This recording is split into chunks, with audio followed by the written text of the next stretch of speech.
Hello Sir Jupiter at mga kasipyo bangungot. Kumusta po kayong lahat? Itatago ko na lang po ang identity ko sa pangalang Arwin.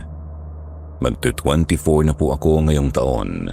Nagtatrabaho po ako currently dito sa Cavite. May experience po akong nakakikilabot na nangyari noong 2023 sa Bulacan. Kinuha po kasi akong temporary caretaker ng bahay ni Tita Melanie kasi po umuwi sa probinsya ang caretaker niyang si Manang Josie. May emergency raw eh. Siya naman, wala siyang oras magbantay dun sa bahay niya kasi lagi siyang busy sa trabaho. Hindi ko naman po kaano-ano si Tita Melanie pero malapit po siya sa family namin. Best friend siya ng mama ko at bilang isang inaanak, pinagkatiwalaan niya ako sa offer niya. So bale ang deal, magstay ako sa bahay niyang pinapaupahan sa San Isidro, Bulacan, tapos babayaran niya ako ng 30K sa katapusan. Excluded po ang transportation allowance at pati na rin ang food allowance, Sir Jupiter. Actually, 2 days before ng alis ko, nagpadala siya sa akin ng pera. Pagdating ng araw na yon, sinamahan ako ni Papa sa pagbiyahe papuntang San Isidro. Babae po kasi ako, kaya hindi pwedeng basta-basta na lang akong magbiyahe mag-isa, lalo pat hindi ako familiar sa lugar. Sumakay kami ng taxi tapos inihatid kami sa isang eskinita. Then sumakay kami ng motorsiklo papasok dun sa medyo makitid at lubak-lubak na daan. Kaunti lang ang mga bahay na nadaanan namin, Sir Jupiter, at hiwa-hiwalay pa. Buti sana kung ilang lakad lang ang layo. Hindi. Open field na rin ang makikita. Mga puno at mga scarecrows. Sobrang tahimik ng lugar. Ang tanging ingay na naririnig sa buong biyahe ay ang ugong ng makina ng motor at si Manong driver na panayang kwento kay Papa.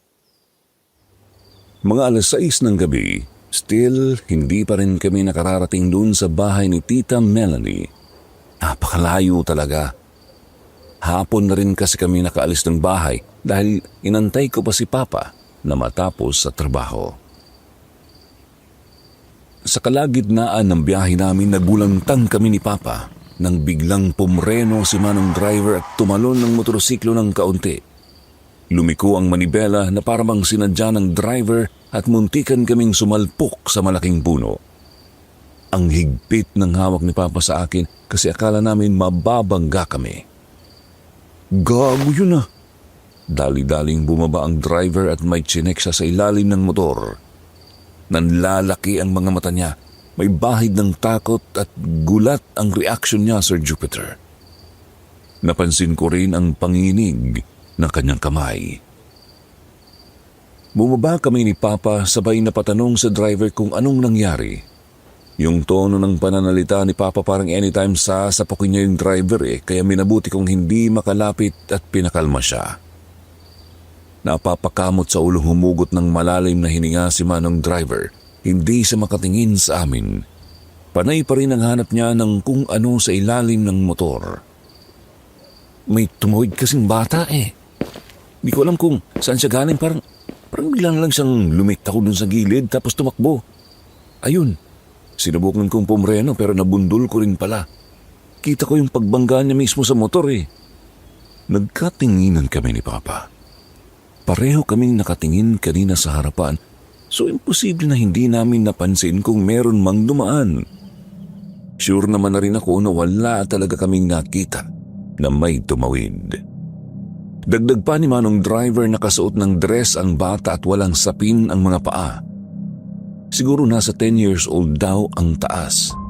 Babae, medyo maputi at mahaba ang buhok. Hinanap-hanap pa namin sa may gilid dun sa damuhan, sa may maliit na swamp na medyo natatago. Pero wala talaga kaming nahagilap. Hindi mapakali si Manong. Ramdam namin ang pag-aalala niya na baka kasuhan siya ng pamilya ng batang yun kung sakali. Pero nagbigay kami ng assurance na handa naman kaming tumistigo if ever man mangyari yun. Nagkapalitan kami ng contacts in case lang kailangan niya kami. Saka kami nagpatuloy sa biyahe. At this point, tahimik na talaga siya. Pansin ko ngang medyo tulala na siya habang nagmamaneho, pero kahit papano, nagiging aware naman siya sa paligid. Alam niya kung kailan liliko at kailan mag-slow down. Mga 3 minutes later, tumigil kami sa tapat ng isang bahay. Humugot siya ng malalim na hininga bago nagtanong tungkol sa address. Matapos kong sabihin, kinonfirm niyang yun na nga ang destinasyon namin. Natuon ang tingin ko sa malaking bahay sa tapat ng pinarahan namin. Hindi ko masyadong maaninagan, nahaharangan kasi ng alambreng bakod, tapos may mga halaman na gumapang. Bali natatabunan na yung view sa harapan. Nag-chat ako kay Tita Melanie, sinabi kong nandun na kami ni Papa. Hindi na siya nag-reply kaya pumasok na lang kami. Kaagad na rin namang umalis si Manong driver at hindi man lang kami chinika further. Tahimik pero mabilis ang pag-drive niya palayo. Nang makapasok na kami, inon ko ang flashlight ng cellphone ko at itinapat ito sa malaking bahay. Ang una talagang natutukan ko ay yung nasa itaas, second floor ng bahay. Nagsalubong ang kilay ko nang makitang medyo weird para sa akin ang shape at structure ng mga bintana. Patriangle ang taas pero may pa-circle na carve sa ilalim. Malaki ang mga bintana na gawa sa glass. Bale, 3 po yun at pansin ko yung nasa gitna may basag at may nakausling kahoy sa baba. Napansin ko rin ang kurtina na kulay yellow, may mantsang pula sa sidsid. Kapansin-pansin naman talaga, Sir Jupiter, kasi humahangin sa loob. Siguro may naiwang nakabukas na electric fan sa kwarto. Okay naman ang nasa left part. Bahagya lang pong nakataas ang glass at may napansin pa akong hinahangin-hangin na buhok. Nangunot ang noo ko lalo. Kinalabit ko si Papa at linuro yung sa bintana pero nang tumama ulit ang tingin ko doon, wala na yung buhok. Takang nagtanong si Papa kung ano ang meron. Pilit akong ngumisi at sinabing naa-amaze ako sa ganda ng structure ng bahay. Sa totoo lang, medyo kinilabutan ako. Wala naman na kasi kaming kasama. Rest assured din na kami lang ang nandun at walang ibang tao. Imposible naman ding may makapasok ng basta-basta kasi manipis yung bakod at may mga tusok-tusok pa sa ibabaw. If ever man may mag-attempt na akyatin yun, mababali lang. Wala namang nakitang unusual doon, so ibig sabihin walang ibang tao sa loob maliban sa amin ni Papa. Pinasadahan ko ulit ng tingin ang baba ng bintana. May railings na nakadikit sa baba ng bintana pero wala naman pong terrace. Decide lang po talaga ng magkaroon ng kurbadong steel bar. Tapos sa baba nun, may bubong na gawa sa semento, paslanting. Sa baba na merong malaking pinto sa gitna at mga bintanang malaki na pa-circle ang shape sa magkabila. Gawa rin po yun sa glass pero dark tinted. Habang nakatutok ang flashlight ko doon sa pinto, napansin kong may gumalaw sa bintana sa right part. Nahuli ng mga mata ko ang mukha ng, kung hindi po ako nagkakamali, Sir Jupiter, bata. Maliit po yung ulo niya, bilog ang pisngi, softy kong tingnan, tapos malaki ang mga mata. Meron pa nga siyang bangs o siguro buhok lang na nahawi sa noo niya. Kaso bigla na lang siyang nawala. Sumilip lang siya doon sa glass at mabilis na nagtago. Na-curious na ako, Sir Jupiter. Gusto ko pa sanang lapitan pero napastop ako nung saktong tinawag ako ni Papa. Hindi ko man lang namalayan na umalis na pala siya. Nagtungo sa likod. Dali-dali naman akong pumunta doon. Akala ko pa naman nakasunod ka sa akin kanina. Narinig ko kasing may nagsasalita sa likuran ko. Pinapunan ako ng tingin ni Papa. Pero pansin kong tumagos yung mga mata niya sa akin, dumiretso sa likod. Taka naman akong napalingon. Wala namang tao. Pagbalik tingin ko sa kanya, nakangiti na siya ng malapad at tumawa na lang bigla. Inirapan ko siya. Hiling talaga ni Papang asarin ako pagdating sa kung anong nakakatakot kasi alam niyang medyo weak ako pagdating sa ganoong bagay. Tahimik kaming pumasok sa isang maliit na bahay na nasa likod lang ng malaking bahay. Sabi ni Papa dati daw yung bodega, pero simula nung dumating si Manang Josie, ginawa ng bahay yun. Ayaw raw kasi ni Manang na tumira sa loob mismo ng bahay for some reason. Ang una kong napansin nung pagpasok namin yung sofa bed na may nakatambak na mga damit. Tapos may mga Legos pang nakakalat sa sahig, mga wrapper ng biscuits. Merong maliit na study table, nakatupi sa baba ng bintana. Sa gilid, kasama ng panglinis, dustpan at plastic na walis tambo. Kinuha yun ni Papa at inilapag sa harap ng sofa. Ako naman, kinuha ko ang baon naming pagkain sa loob ng bag at inilapag iyon sa mesa. Nang magsimula kaming kumain, nagsalita si Papa, aniya dapat ganun ang gawin namin. Hindi kami basta papasok ng malaking bahay pagkagaling namin sa isang disgrasya. Hindi raw kasi magandang sign yung kanina, so kailangan pa naming palipasin ng ilang oras bago kami pumasok doon. Bukas na lang ng umaga. Hindi ko siya gets actually, kaya tinanong ko siya kung anong ibig niyang sabihin dun sa disgrasya. Humugot siya ng malalim na hininga. Tininan ako sa mga mata, saka itinuro yung kalsada sa labas. Ayaw niyang sabihin dahil mas lalo raw kaming lalapitan ng kamalasan, kung sakali. Kaso, hindi ko siya maintindihan kaya binanggit ko kung yun bang nangyari sa amin kanina sa kalsada kung saan muntikan na kaming sumalpok sa malaking puno. Naggalit si Papa. Hindi na siya nagsalita after noon hanggang sa natapos na lang kaming kumain. Prepare niya ang higaan ko bago siya natulog dun sa folding bed na dala niya. Ako naman dun sa sofa. Hindi ko maiwasang hindi maka-feel ng guilt. Inaasar ko lang naman sana si Papa kanina pero hindi ko expected na magagalit siya sa akin. Humugot ako ng malalim na hininga bago pumiki. The next day, naalimpungatan ako nang makarinig ng malakas na kalabog sa taas. Yung attic. Napatingin ako sa bintana. Madilim pa sa labas. Pagtingin ko sa screen ng cellphone ko, 3:42 pa lang ng madaling araw. Napatingin ako sa attic. Sure akong may narinig akong kalabog sa taas. Tinitigan ko ng ilang minuto yung nasa taas ko mismo. Inaantay na kumalabog ulit. Pero hanggang sa nakaramdam na lang ako ulit ng antok, walang nangyari. Pasara na sana ang mga talukap ko nang biglang kumalabog na naman sa taas. This time, sure na talaga akong meron kasi umulan yung alikabok sa higaan ko sa paanan. Ang lakas talaga ng impact na parang may malaking bagay na nahulog o natumba. Pinagmasdan ko lang ang area na yon. Inaabangan ang sunod na pagkalabog. Kaso, hindi na yun ang sumunod, Sir Jupiter. Mahihinang yabag na siyang nagkukos ng langit-ngit ng sahig. Sa isip ko baka pusa lang o malaking daga. Palakas ng palakas yung langit-ngit kasi pabilis ng pabilis yung mga yabag. Kumabog na ang dibdib ko. Kinakabahan ako kung ano ang meron. Napatingin ako kay Papa. Gusto ko siyang gisingin pero sa isip ko baka rin kasi magalit siya.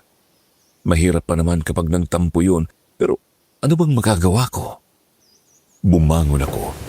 Mas lalo namang dumami ang mga naglalaglagang alikabok sa paanan ko dahil sa papalakas na pagtakbo sa attic. Hindi ko na napigilan ng sarili. Sumigaw ako, sinaway kung sino man ang nasa attic na yon. Huminto. Nawala yung ingay at napalitan ng nakabibinging katahimikan ng buong paligid. Gumalaw si Papa pero hindi siya bumangon. Tinapunan niya lang ako ng tingin bago natulog ulit. Humugot ako ng malalim na hininga. Napatingin sa taas. Praying talaga ako na hindi na sana umulit yon kasi gusto ko nang magpahinga ng maayos. Bumalik ako sa paghinga at natulog. The next day, paggising ko mag-aalas 11 na ng umaga. Dali-dali akong napabangon. Nakita ko si Papa na nag-aayos ng mga gamit niya. Ready na siyang umalis. Nang makita niya akong gising na, ngumiti siya sa akin. Alis na ako. Feeling ko, hindi ako makababalik dito ng basta-basta kasi alam mo naman, may trabaho ako. Tsaka hindi rin po pwedeng iwanan ko lang ang mama doon mag-isa. Inisa-isa niya ang mga gamit sa loob ng bag. Tumango ako. Alam ko naman yun. Naiintindihan ko rin kung bakit. Saglit kaming natahimik ni Papa. Tinapos niya muna ang ginagawa bago nagtanong sa akin kung kaya ko na ba ang sarili kong mag-isa doon sa bahay. Tumawa ko ng malakas at pabirong sinabi sa kanyang hindi na ako ganun kabata. Tumawa na lang din siya at napailing. Nagpaalam na siya sa akin after. Inihatid ko pa siya hanggang sa gate ng bahay. Binagmasdan ko siyang naglakad palayo hanggang sa tuluyang mawala nang lumiko siya sa kanto. Humugot ako ng malalim na hininga bago napatingin sa malaking bahay. Pinasadahan ko ito ng tingin mula sa ibaba hanggang sa bubong. Maayos naman sanang tingnan yung kabuuan po, pero may something eerie para sa akin. Ang weird kasi tingnan ng exterior design. Hindi ko masasabing pang-modern, pero at the same time, hindi rin pang-colonial. Gaya po ng nasabi ko, kakaiba yung shape ng bintana at yung bubong, yung mismong nasa taas ng bahay, napansin kong may pa-curve pa inward sa magkabilang side. Kung nakakita na po kayo ng picture, pakpak ng demonyo, ganun po ang design. Napaisip tuloy ako, sino kayang pwedeng magrenta sa bahay na to? Mga taong gustong sumama sa kulto o sadyang mga mahilig sa kakaibang art design ng structure. Kasi kung akong tatanungin po, Sir Jupiter, hindi po siya rerentahan ng tipikal na pamilyang naghahanap ng matitirahan. Itsura pa lang sa labas, kakilakilabot na. Honestly speaking, medyo kinilabutan ako. Pero at the same time, para wala naman siguro akong dapat ipag-alala. I mean, siguro nag-overthink lang ako. Baka talaga trip ni tita ang mga ganong designs, kaya nagpagawa siya ng bahay na ganon. Tapos, ang pwedeng magrenta rito ay yung mga nag-shoot para sa movie o kung ano pa ba. Nag-inhale, exhale na muna ako bago lumapit sa malaking pinto. Paghawak ko ng doorknob, nagulat talaga ako nung maramdaman ng sobrang lamig para akong nagkamay ng ice cream eh. Hindi naman siya sira pero basang-basa. Hindi ko lang sure kung saan nang galing yung tubig.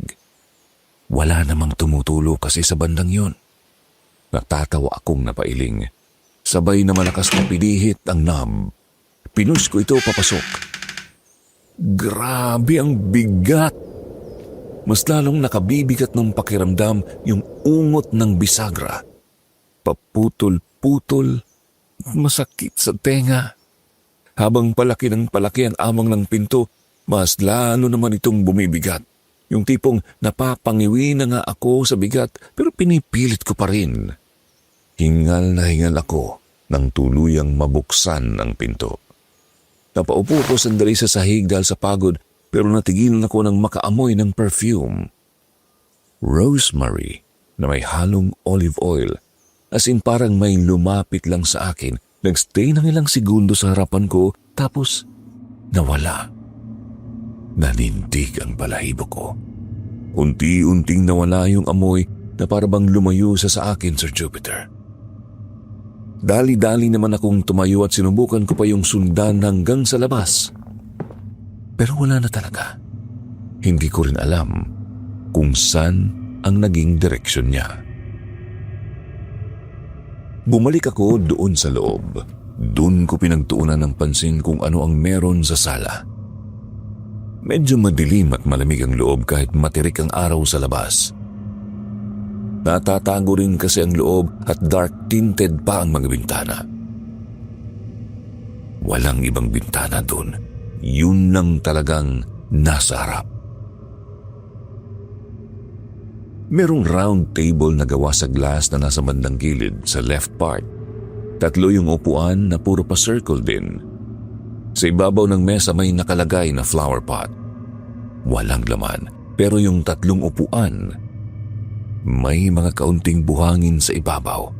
May cover pa yung isang upuan, may mantsa ng putik sa bandang laylayan. Tapos sa may bandang gilid naman merong mahabang sofa. Tapos may walling. Doon nakapwesto ang malaking TV na nasa ibabaw ng malaking cabinet. Maglalakad na sana ako nang may mahagilap ang mga mata ko na something unusual. 5-inch figurine na nasa ilalim ng TV, katabi ng mga nakatambak na libro. Ang kalahati ng katawan niya ay tao, pero may dalawang sungay na pa-curve sa noo at sa mga balikat. Ang paa naman niya ay katawan ng kabayo. Nakatayo siya sa isang circle na kahoy na medyo makapal. Yung bang sa music box, yun po ang itsura. Hinawakan ko to at tinignan mabuti. Sa ilalim ng kahoy na bilog may nakausli doong maliit na plastic na sa tingin ko ay pipindutin para umandar o kaya ay tumunog. Mukha talaga siyang figurine sa unang tingin pero napaisip ako kung music box din ba yun kasi may pindutan nga sa ilalim. Dahan-dahan ko yung ibinalik sa pwesto. Minake sure ko na hindi mahahalatang ginalaw ko. Nag-shift ang mga mata ko dun sa isa pang figurine na nasa ibabang shelf na katabi ng mga DVD. Maliit naman po ito kumpara kanina. Angel yung itsura niya. Ang cute-cute kasi mataba yung cheeks, namumula pa. May crown na gawa sa dahon at bulaklak. Meron din itong pakpak na maliit na pang-anghel talaga. Pero ang nakakakilabot, yung mga paa, imbis kasi na pang baby, parang nalusaw na balat na pinatigas ang naging hitsura. Napansin ko ring wala pala itong mata. Malalim yung carve pailalim sa mata niya at hindi ko alam kung nakalimutan pa ng artist lagyan yon o sinadya lang. Creepy rin tingnan yung smile niya kasi hanggang tenga ang hiwa. Napalunok ako. Dahan-dahan kong ibinalik ang figurine na yon. Biglang kumalas ang kaluluwa ko sa tindi ng kaba nang mahulog ang figurine pagkalagay ko. Mabuti na lang talaga't mabilis akong nakakilos at nasaluko yon. Pakiramdam ko na lunod ang puso ko bigla. Hindi ko rin maipaliwanag kung paanong nangyari yun. Eksakto naman ang pagkakalagay ko. Hindi sa gilid, kundi sa gitna mismo. So medyo questionable kung paano siyang biglang nahulog.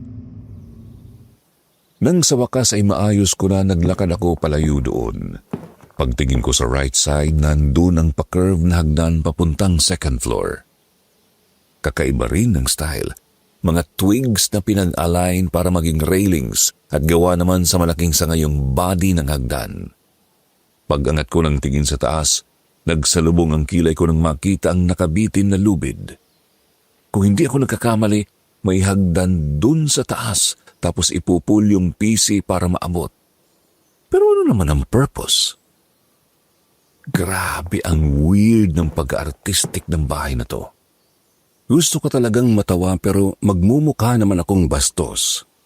Ang ginawa ko since napansin kong medyo maalikabok na doon sa sala, naghanap ako ng pwedeng ipamunas. Nag-start akong maglinis doon sa sala.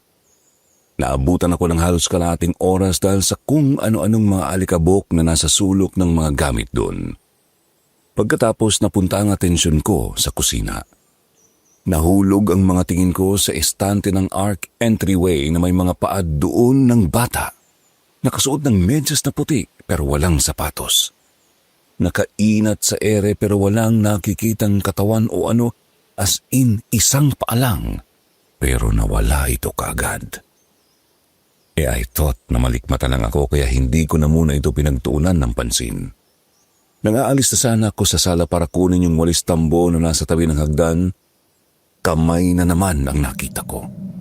Maliliit, nakahawak dun sa may arc entryway kung saan nakita ko kanina ang paa. Maputla ang mga ito at medyo nangingitim yung mga kuko. Kitang-kita talaga, Sir Jupiter. At halatang halata kasi malapit lang din kasi yun sa hagdan papuntang second floor. Nilalamon na ako ng kaba at this point. Pero sinubukan ko pong i-distract ang sarili ko. Baka nga iba lang yun. Guni-guni ko lang. Nagsimula akong magwalis-walis doon sa sahig hanggang sa tumapat na ako doon sa gilid ng archway. Sinilip ko yung part na nakitaan ko ng kamay at paa pero wala akong nakita doon. Pero may kakaibang lamig akong naramdaman. Yung bang parang dumaan lang sa akin, tumagos. Ang creepy pa nga po eh. Napalunok ako. Nanginig ako sa totoo lang, Sir Jupiter. Pero hindi ko pwedeng basta-basta na lang pag-isipan kung ano-ano ang bahay na yon. Siguro nadadala lang talaga ako sa kung ano ang meron na design sa loob. Hanggang sa natapos ko na lang ang paglilinis sa buong bahay, sa first floor, wala naman akong naramdaman na kung ano. Wala na akong nakitang kakaiba. Nag-relax na muna ako sandali. Nanood ng TV bago umakyat sa second floor para maglinis ng mga kwarto. Hindi pa nga ako nakakarating sa taas mismo, tanaw na tanaw ko na ang sahig at napaawang ang labi sa amazement. Ang kintab talaga. Walang bahid ng kahit isang pirasong alikabok sa kintab ng sahig. Medyo nag-alinlangan pa nga akong umapak kasi baka ako mag-slide. Ang smooth din kasi ng flooring. Dahan-dahan kong inilapat ang talampakan ko sa flooring. Grabe, ramdam ko talaga yung pagiging smooth. Pag-angat ko ng tingin, ang unang napansin ko ay ang wall partition na may lumang design. Tapos sa gilid noon may malaking pinto. May naka-label sa ibabaw. Office. Then sa gitna napansin ko ang malaking bintana na may kulay yellow na kortina. Doon ko lang napagtantong wala naman palang electric fan at hindi rin mahangin. Tsaka steady lang din ang kortina. Nakatali pa nga sa magkabilang side eh. Napalunok ako. Sure akong nakita ko talaga yun kagabi na sumasayaw-sayaw. Saka, kung hindi ako nagkakamali, hindi siya divided. Whole yung sumasayaw-sayaw. Nanindig na naman ang balahibo ko. Ilang lakad lang ang layo mula sa bintanang iyon, may isa pang pinto na may label, Office. Pag-ikot ko naman sa bandang harapan ng bintanang iyon na may dilaw na kurtina, may isa pang malaking pinto na may label, Office. Nagsalubong ang kilay ko, ibig sabihin yung malaking lubid dun sa baba, sa may hagdan, may maglilid sa kwartong yun? Napaigtad ako nang marinig ang malakas na kalabog mula sa loob ng isang kwarto, doon sa pinakaunang nakita ko kanina. Nag-alinlangan akong lumapit. Napahawak ako ng mahigpit sa hawak na walis tambo. Nakatingin lang ako doon sa pinto, nag-iisip kung bubuksan ko ba at titignan kung ano ang meron sa loob. Baka rin ako pagalitan ni tita kung sakaling mangialam ako o pumasok ako. Feeling ko kasi private room yun. Pero mas lalo akong nabahala nang marinig ang mas malakas pang kalabog sa parehong kwarto. Nag-aalala na talaga ako na baka kung ano ang nahulog doon. Inilagay ko na muna ang walis tambo sa gilid, saka nilapitan ng kwarto. Paghawak ko pa lang sa doorknob, pakiramdam ko, nahulog ang puso ko sa tiyan. Malamig din kasi, nanuot ang lamig mula sa palad ko hanggang sa batok. Sinubukan kong pihitin ang knob, pero medyo matigas at sa tingin ko, nakalock. May kumalabog na naman sa pangatlong beses sa loob. Naging desperate akong mabuksan ang pinto, Sir Jupiter, kaso wala talaga eh. Hindi ko rin naman pwedeng sirain yung lock. Inantay ko pa ang pang-apat na kalabog pero bigo na akong marinig ito. Kaya naman dahan-dahan akong umalis doon. Pero sa pagtalikod ko mismo narinig ko ang pag-click ng deadbolt at umungot ang bisagra. Dahan-dahan akong napatingin sa kwartong yun. Nanuyo ang dugo ko nang makitang bahagya na itong nakaawang. Sa tindi ng kabang bumalot sa akin, dali-dali kong nilapitan ng kwarto at kaagad itong isinara. Dali-dali akong bumaba ng walang lingon-lingon. Nang makarating ako sa sala, kaagad kong pinagpagal ang sarili sa pag-iisip na may negative energy na kumapit sa akin. Ayon, hindi na muna ako umakyat. Buong hapon, nasa sala lang ako. Nanood na lang ng TV habang naghihintay ng chat ni Papa. Pawala-wala pa naman ang signal kaya nahihirapan din akong maghagilap ng update. Hindi ko namalayan na nakatulog pala ako. Paggising ko, madilim na ang buong paligid. Ang reflection na lang sa TV ang nagsilbing liwanag sa buong sala. Kaagad akong bumangon at tinungo ang switch. Kaso pagbukas ko rito, nagpatay sindi. Sira na pala. Pinatay ko na lang.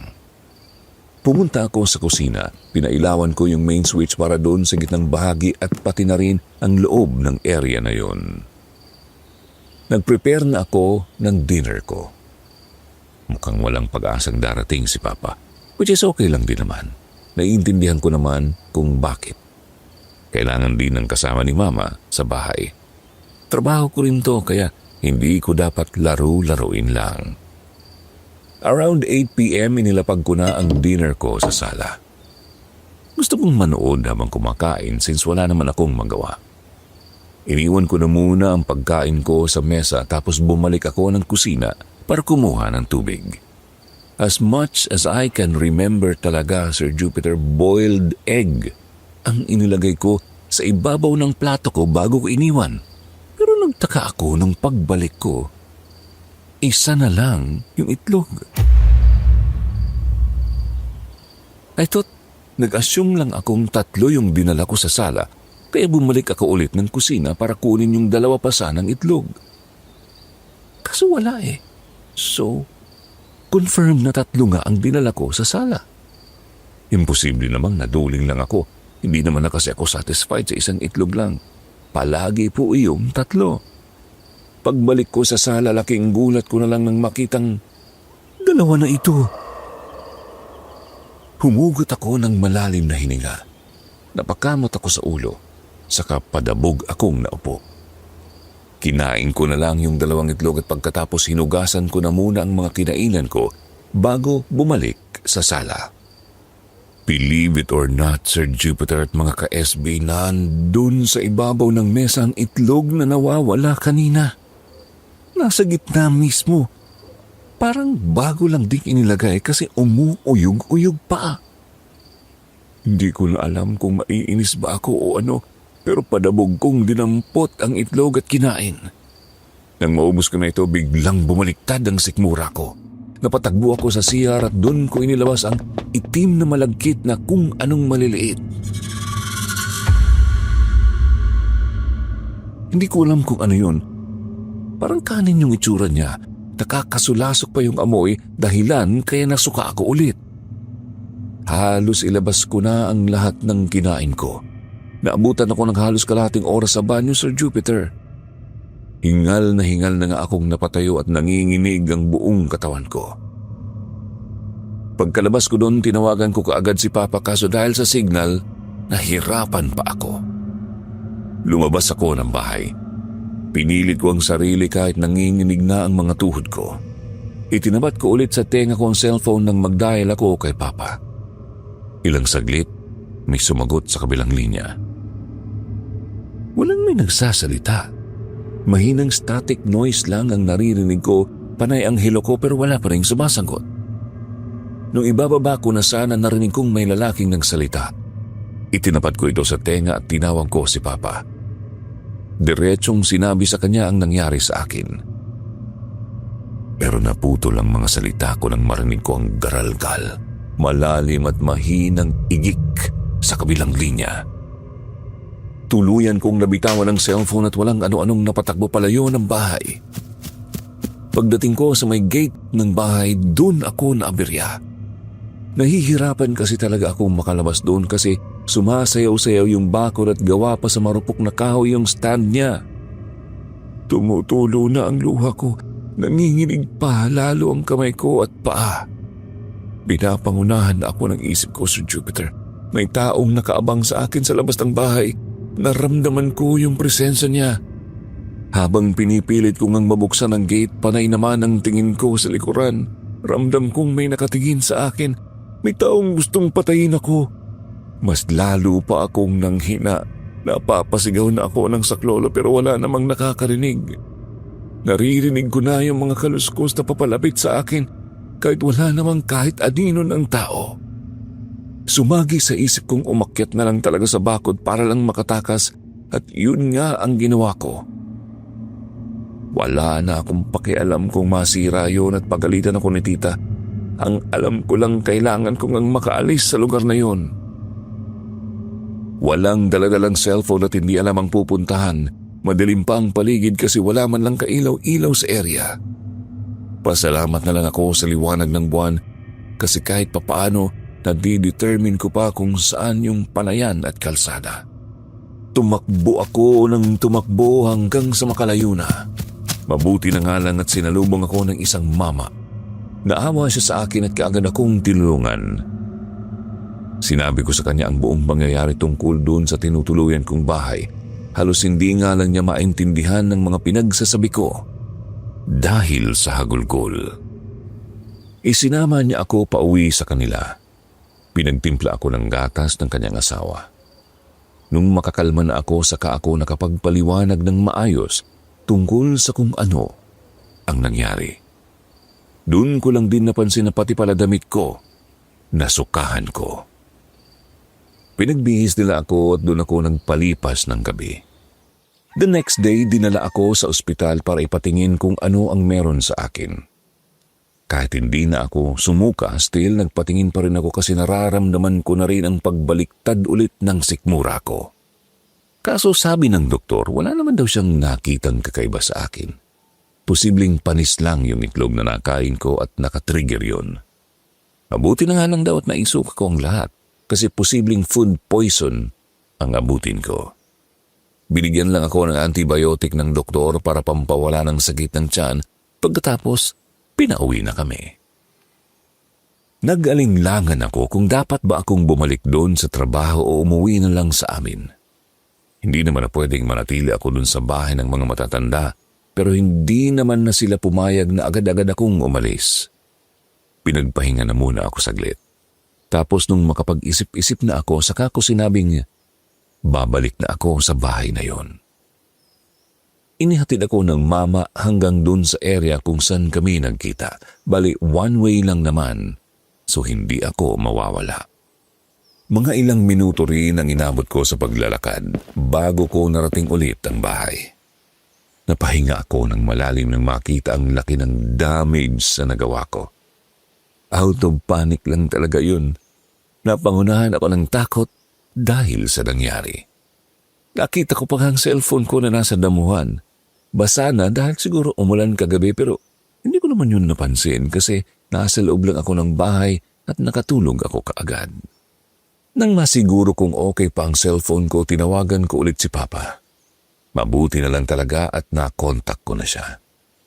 Pagkasagot niya, sinabi ko na kaagad ang tungkol sa nangyari. Tsaka sinabi ko rin sa kanyang hindi na ako tutuloy sa trabaho kasi uncomfortable na ako sa bahay. Pero imbis na pumayag, pinagalitan ako ni Papa. Nagpaasa kasi ako sa tao. Tsaka ayun nga, binigyan na rin ako ng allowance. Hindi pwedeng basta na lang akong aatras. Nag-advise pa siya sa akin na huwag akong mag-iisip ng kung ano-ano para hindi ako mahirapan na magstay doon.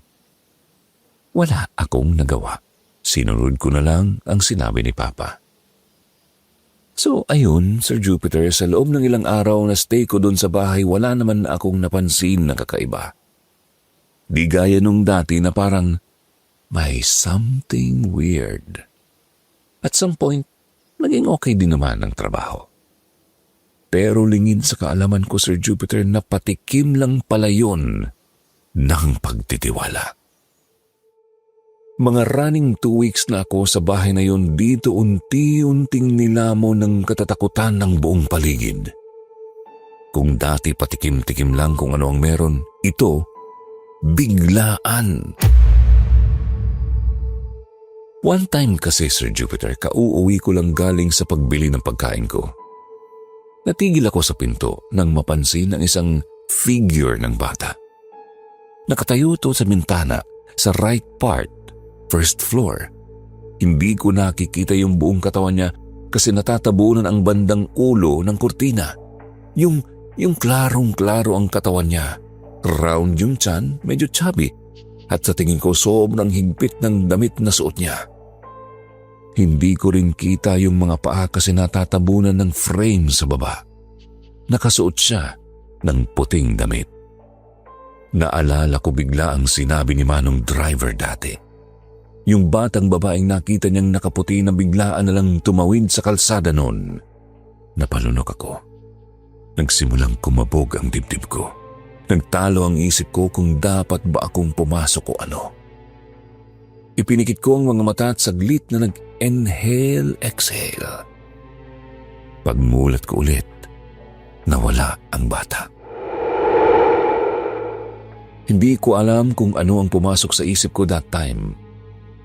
Binaliwala ko lang. Dumiretso ako sa pinto. Malakas itong pinus. Papasok. Halos malagutan ako ng hininga nang makita ang isang batang babaeng nakatayo doon sa front mismo ng pinto. As in, pagkapasok ko, siya mismo ang tumambad sa akin. Pero hindi ko na aninagan masyado ang mukha niya kasi segundo lang na nagkatinginan kami at bigla siyang nawala na parang bula. Nalaglag ang panga ko sa gulat, pati ang mga dala ko na bitawan ko rin. Hindi ako nakasigaw o nakareact. Basta naiwan akong tulala doon na lalaki ang mga mata. Saka lang ako natauhan ng maramdaman ang malamig na kamay na unti-unting bumaon sa may balikat ko. Dahan-dahan ko itong tiningnan. Bawat sumasalubong sa mga mata ko sa gilid, mas lalong kumakabog ang dibdib ko. At nang sa wakas ay tumama ang paningin ko sa likod, nalusaw ang buong pagkatao ko nang makita ang isang taong walang ulo. Basta, Sir Jupiter, natanga ako saglit. Sumigaw ako pero walang boses. Natumba sa sahig pero hindi ka agad nakagalaw. Nanigas ang buong katawan ko sa tindi ng takot. Habang nagpipilit akong magpumiglas, unti-unting nawala ang lakas ko hanggang sa tuluyan akong mawalan ng malay. Paggising ko, tumambad sa akin ang mukha ni Papa. Puti at may bahid ng fuchsia pink ang pader na nakita ko sa paligid. Matigas-tigas ng kaunti ang kinahihigaan ko. Ilang minuto ang lumipas bago ko na-process kung nasaan ako. Ospital. Ramdam ko ang sakit ng ulo ko at sikmura. Wala akong maalalang nangyari, maliban lang dun sa mukha ng bata. Nanindig na naman ng balahibo ko nang maalala ang itsura ng walang ulo na nasa likuran ko. Nagtanong si Papa kung ano ba ang nangyari sa akin. Nakita niya lang daw ako sa bahay kanina na wala ng malay. Nakahandusay na sa sahig. Nagkalat pa ang mga binili ko sa sahig. Hindi rin ako nag-respond sa kanya habang ginigising niya ako. Kaya idiniretso na niya ako sa ospital. Sobrang hina ng pulso ko kanina, sabi ng mga doktor. Bumaba rin daw ang oxygen level ko at hindi kaagad nag-respond ang katawan ko sa signal nila. Inakala pa nga raw nung doktor na tumingin sa akin ay brain dead ako. Buti na lang talaga't nagising ako nang wala sa oras. Inulit ni Papa ang tanong niya. Dahan-dahan ko namang ipinaliwanag ang tungkol doon sa batang babaeng nakita ko nga sa bahay bago ako nawalan ng malay. Hindi ko alam kung maniniwala siya pero wala rin naman akong ibang magiging dahilan doon. Pagkuway, humugot ng malalim na hininga si Papa. Sinabi niyang makabubuti na kung umuwi na lang ako sa bahay at hindi na magpatuloy sa trabahong ibinigay ni Tita. Siguro enough na yung 3 weeks na nandun ako at nasa sa akin na lang daw if manghihingi ako ng half payment kay Tita. Tumango lang ako. Wala akong lakas na magsalita. Matapos naming mag-usap ni Papa, nahulog na naman ako sa panaginip. Paggising ko, wala na si Papa sa tabi ko. Wala rin akong ibang kasama sa loob. Nakapatay pa ang ilaw. Hindi ko alam kung nag-brown out lang ba o sadyang pinatay ang ilaw sa bandang yun. Bumangon ako. Dahan-dahan akong bumaba at tinungo ang switch. Pag-click ko rito, walang bumukas na ilaw. Pansin kong meron palang mga katabing hospital beds dun sa kinahihigaan ko. Bale, nasa gitna ako. Sa may left side, nakita kong may nakahiga doon pero hindi ko masyadong kita yung buong katawan kasi may tabon na makapal na kurtina. Pero kita ko yung nakausli niyang paa. Kung hindi ako nagkakamali, Sir Jupiter, matanda na yon kasi makapal ang balakubak sa paa. Sa kabila naman, pansin ko lang na may tao kasi gumagalaw-galaw yung stretcher. May squeaking sound. Ewan pero nakakapangilabot para sa akin yung squeaking sound niya. Matinis kasi sa tenga at paulit-ulit yung rhythm pero palakas ng palakas. Nanatili na lang ako doon sa gilid ng pinto. Nakatuon pa rin ang kamay ko doon sa switch. Kumakabog na naman ng dibdib ko. Nandun na naman yung pakiramdam na same sa nangyari sa bahay na Tita Melody. Nagsimula na naman akong maiyak. Hindi ko nga alam kung bakit eh. Natigil lang ang paghikbi ko nang huminto ang squeaking sound sa kabilang stretcher. Binalot ang buong ward ng nakakakilabot na katahimikan. Napasinghap ako nang biglang bumitaw ang kamay ko sa switch ng kusa. Napatingin pa nga ako rito saglit at pagbalik tingin ko doon sa dalawang stretcher, napansin kong wala na ang nakausling paa. Out of curiosity, dahan-dahan kong nilapitan ang stretcher na yon. Nanginginig ang kamay kong inabot ang kurtina at mabilis itong winakli. Halos malagutan ako ng hininga nang makitang walang laman ng stretcher. Dagdag pang may basang likido na kulay itim ang ibabaw ng foam. Dali-dali ko namang tiningnan ang stretcher na nasa kabilang banda kung saan ko narinig ang squeaking kanina. Pagwakli ko ng kurtina, mas lalo akong nanlungo nang makonfirm na ring walang laman yun. Ibig sabihin ako lang talaga ang nandun. Walang ibang taong nasa loob ng ward kundi ako lang talaga. Tatalikod na sana ako. Aaksyon para tumakbo nang sa pagharap ko sa pinto hinarang ang mga mata ko ng dalawang tao. Isang babaeng nakasuot ng puting dress at matandang lalaking walang saplot pang ibaba at naka-oxygen mask. Napatras ako sa gulat. Hindi ko talaga makakalimutan ang mukhang iyon ng mama. Lapnos ang buong mukha niya hanggang sa baba ng leeg. Putol ang isa niyang kamay hanggang sa braso. Malaki yung tiyan niya pero may butas ang bandang gilid na para bang sinadya. Nakatakip ang ilong at bibig niya ng oxygen mask at rinig na rinig kong mabigat niyang paghinga. Hawak-hawak niya ang maliit na kamay ng bata. Pansin ko sa kanyang muka, nakastitch ang bibig niya. Malaki ang tahi, abot hanggang sa magkamilang tenga. Tapos yung isang mata niya, wala as in butas.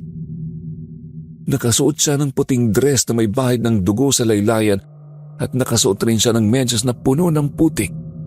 Wala siyang suot na sapatos. Paingka-ingka silang lumapit sa kinaroroonan ko.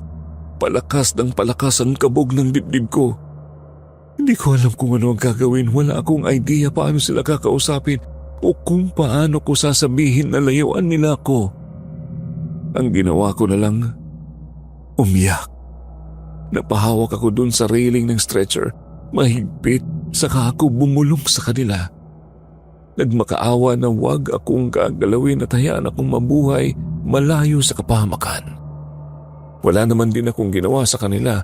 Hindi ko rin alam kung ano ang naging kasalanan ko. Wala akong intensyon ng kung anong masama. Kung sakali mang naggalaw sila o nabulabog. Hindi ko alam kung ilang minuto akong umiyak dun sa gilid ng higaan. Nakaramdam na lang akong ligtas na ako nang biglang umilaw ang buong ward at narinig ko ang pag-ungot ng bisagra ng pinto. Pagmulat ko ng mata, nakita kong gumalaw ang pinto pero walang may pumasok o lumabas.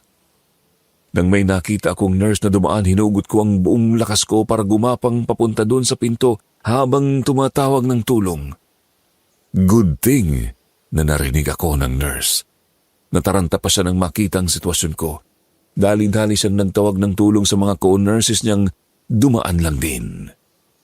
Pinagtulungan nila akong maibalik sa stretcher ko pero hindi ako pumayag na iwan na naman ako ulit. Sinabi kong may ibang tao doon sa ward. Hindi mga pasyente, kundi mga kaluluwang ligaw. Nagkatinginan ang nurses matapos kong sabihin yon. Kita kong hindi talaga sila naniniwala.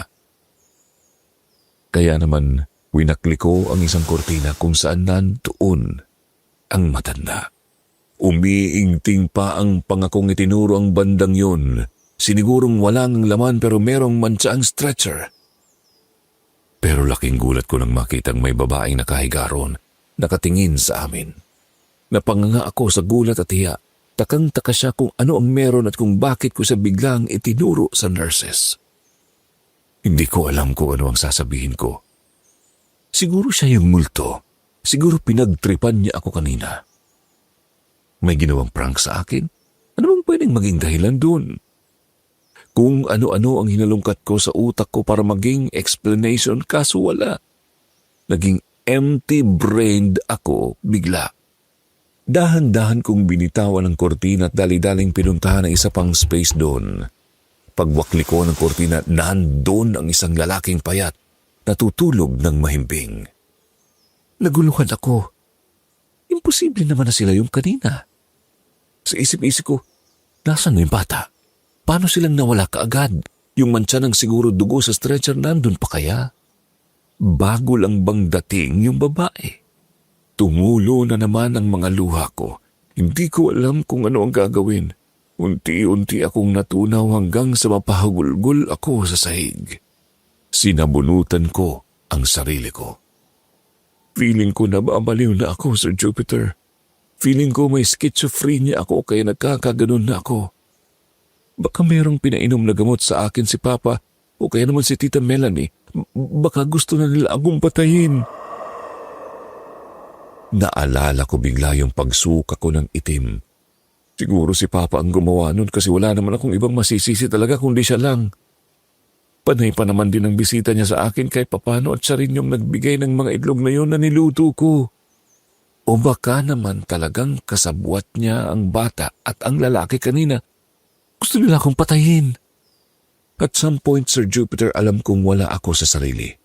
Kaso hindi ko alam kung paanong kontrolin ang sarili ko. Tumawa ako ng tumawa habang umiiyak. Nahihilo ako.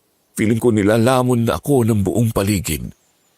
Maya-maya lang biglang nag-pop up na lang ang batang babae doon sa likod ng isang nurse. Sumunod naman yung mamang lalaki na malaki ang tiyan. Tapos meron pang isang batang babae na biglang nagpakita rin hanggang sa dumami na sila sa paningin ko. Yun ang last na naalala ko nung nasa ospital pa ako, Sir Jupiter.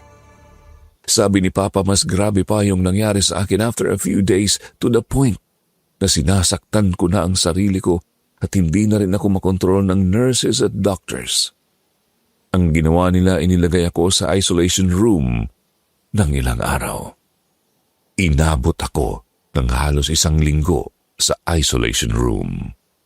May pinakita sa aking CCTV records tungkol sa ginawa ko at ang masasabi ko lang, Sir Jupiter, hindi ko kilala ang sarili sa mga times na yon. As in wala akong maalala tungkol sa mga pangyayari ni katiting na memories. Wala akong mahagilap. Hindi ko rin halos kinaya ang nakita ko dun sa videos. Maselan ang ibang details na nangyari sa akin during those times, Sir Jupiter, at sa tingin ko, hindi tatanggapin ni YouTube if i-share ko. Kaya naman itong mga maliit lang na cases ang ididetalye ko base sa aking nakita. Doon sa day 1 po gamit ang mahaba kong kuko sinugatan ko ang sarili ko. Malalim, kita ko yung pag-agos ng dugo mismo sa kamay ko. Narinig ko ang sariling sumigaw pero at the same time napapalitan ng boses na garalgal at sobrang lalim. Hindi ko ma-recognize ang sarili ko. Hindi pa ako makapaniwala sa ginawa ko after that. Nilaplap ko ang sariling kamay ko at panay ang tawa ko na para bang nag-e-enjoy sa ginagawa. Sa day 3 naman po, bandang 4:55 ng madaling araw, nakita ko ang sariling nakabaluktot habang umuungol-ungol. Marami na akong sugat nun sa katawan. Ang sabi ng doktor, possible na schizophrenia talaga yung sakit ko. Kaya in-isolate na muna ako for further observation. Pero si Papa, hindi siya convinced. Exorcism ang nakikita niyang dahilan kaya ako nagkakaganon. Nagdadalawang isip siyang ilabas ako sa ospital kasi ganun nga ang case ko, kaya nagpatulong na lang siya sa mga doktor. Kinuha nila ang opportunity nung time na tulog ako at tinurukan ng pampatulog. Kahit masakit kay Papa, siya na mismo ang nag-drive sa akin papunta sa bahay. Nagtawag siya ng tulong mula sa simbahan at pinapunta niya ang pari sa bahay namin. Nahirapan ang pari na i-cast ang kaluluwang nakapasok sa katawan ko. Nung una, ayaw talagang lumabas at gusto talaga nitong kunin ang katawan para gawing instrumento para sa pag-take niya ng revenge sa kung sino mang gumawa ng masama sa kanya. Dahan-dahan tinulungan ng pari ang kaluluwang nasa katawan ko. First, inintindi nila ang sitwasyon. Nagtanong sila sa sumapi sa akin kung ano ba ang nangyari at kung bakit gusto niyang makapaghiganti. Masaklap pala ang dahilan, Sir Jupiter. Ayon po sa kwento ni Papa, yung taong yun ay namatay noong year 2003 dun sa San Isidro. Sa naaalala niya, naglalakad siya noon nung gabi. Pauwi na sana sa bahay nila nang bigla siyang salubungin ng 2 taong nakasuot ng bonnet. Bigla na lang siyang sinaksak ng ilang beses. Sumigaw siya ng tulong pero walang nakarinig. After niyang manghina, kinaladkad siya ng mga ito papunta sa isang bahay. Wala siyang maalala kung anong klaseng bahay yun, pero ang naaalala niya, may kwartong malalaki. Pa-curve yung hagdan at gawa sa mga sanga yung railings. Wala siyang idea kung bakit siya nandoon. Hindi siya makapagsalita, hindi siya makapagtanong.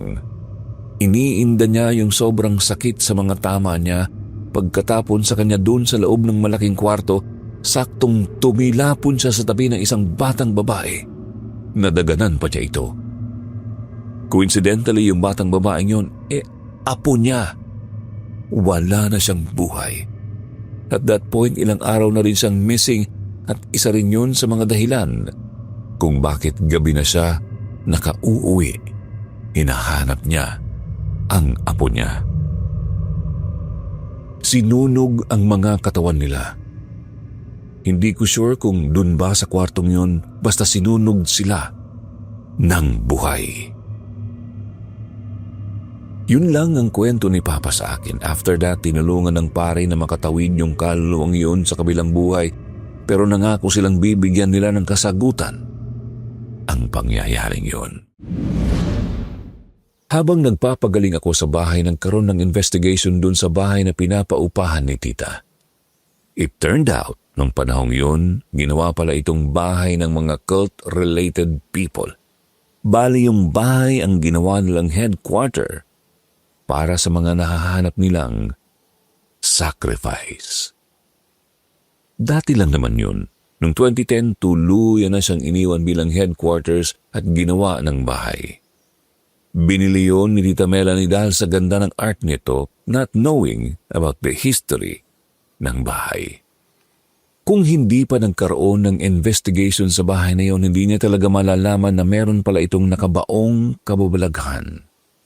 Kung hindi ako pinull out ni Papa sa bahay na yun, posibleng ikamatay ko pa. Though wala na yung kulto-kulto, nandun pa rin kasi yung sumpa. Naglilinger pa rin sa buong bahay. Inamin sa amin ni Tita Melanie na minsan hindi niya naiiwasang makaramdam ng kakaiba sa paligid. Kaya sa totoo lang, hindi niya kayang magstay doon mag-isa. After that day, pinabinditahan na muna nila Papa at nagpamisa pa sila para sa mga naging biktima ng kulto-kulto. Tapos sa kanila sinunog ang buong bahay para daw sa cleansing. Nasayangan si Tita Melanie sa bahay na yon, pero mas makabubuti na rin kesa naman may mapahamak pa. Binayaran niya ako ng 30K, buo kahit hindi ko natapos yung offer sa contract. Kahit papano, yun ang ginamit ko para sa pag-full recovery ko. Ang laki kasi ng pinayat ko at halos hindi na rin ako makatayo ng maayos dahil sa paghina ng mga buto-buto ko sa katawan. Ayun, sa awa ng Diyos, Sir Jupiter. Ngayon, ayos-ayos na ako. Bumalik na sa dati ang shape ng katawan ko at nakapagtatrabaho na rin ng maayos. Hindi naman kami nawalan ng kontak kay Tita Melanie bagkus mas lalo pang tumatag ang friendship nila ni Mama at mas naging close na rin siya sa family ko. Honestly, hanggang ngayon, nararamdaman ko pa rin na parang may nakamasid sa akin lalo na kung ako lang mag-isa sa apartment. Pero hindi na siya kasing lala nung dati na talagang traumatized ako sa buong pangyayari. Hindi nasagot ang ilang katanungan ko tungkol sa bagay na yon at hindi ko rin sigurado kung kaya ko bang masagot ang mga yon through research. Wala kasi akong kaalam-alam tungkol sa bahay na yon at limited din kasi ang access tungkol sa lugar. Ikaw ba, Kasityo Bangungot, anong klaseng kwentong kababalagan ang naranasan mo nung minsan kang kinuwang caretaker sa isang bahay? I-share nyo naman po sa comment section o kaya naman magpadala na rin po kayo ng mga sulat dito sa channel. Maraming salamat po sa pagbabasa, Sir Jupiter. God bless po sa inyong lahat.